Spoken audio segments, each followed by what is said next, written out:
it was the best. I met a pretty girlie na taga-IS. Mayroon siya mga kasama to make it sure. Isa lang ang aking napuna, lahat sila demure. Kaya ang sabi niya, hey Andrew, I would like you to meet my friends. And believe me, lahat sila ay my Mercedes-Benz. This is Anna, this is Karen, this is Tanya, this is Jill.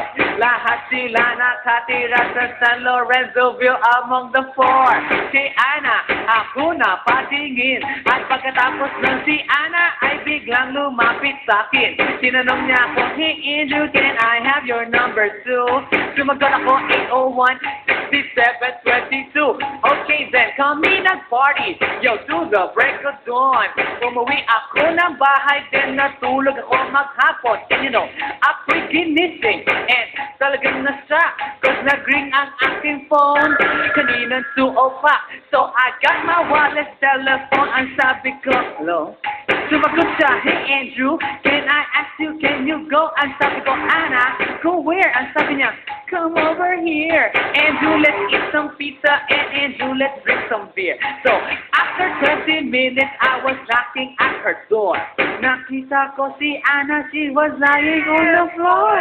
Ako'y kanyang sinawag, and you know, alam niyo ba? Ang sabi niya sa akin, Andrew, Andrew, are you ready na?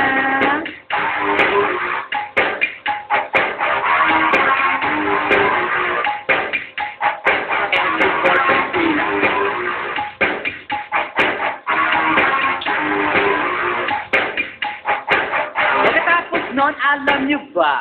We went to the garage, and ang sabi niya sa akin, Andrew, can you give me a massage?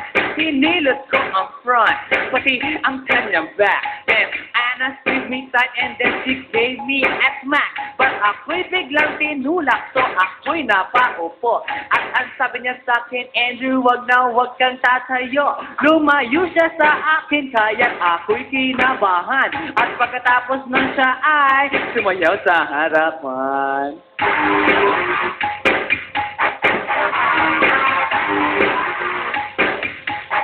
Andrew Fort Medina.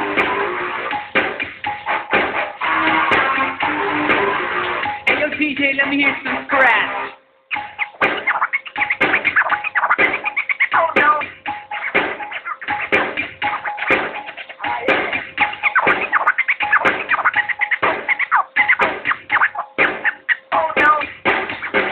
Kaya't yumakap siya sa akin at ako'y hinalikan. Nang gigigil siya sa akin, ayaw niya akong sigilan. At ang sabi niya, Andrew, I wanna make love with you.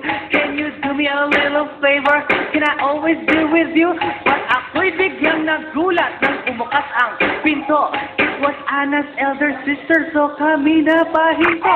There was nothing we could do, it was a pain in the Nasabihin ng kanyang ate, Anna, can I join?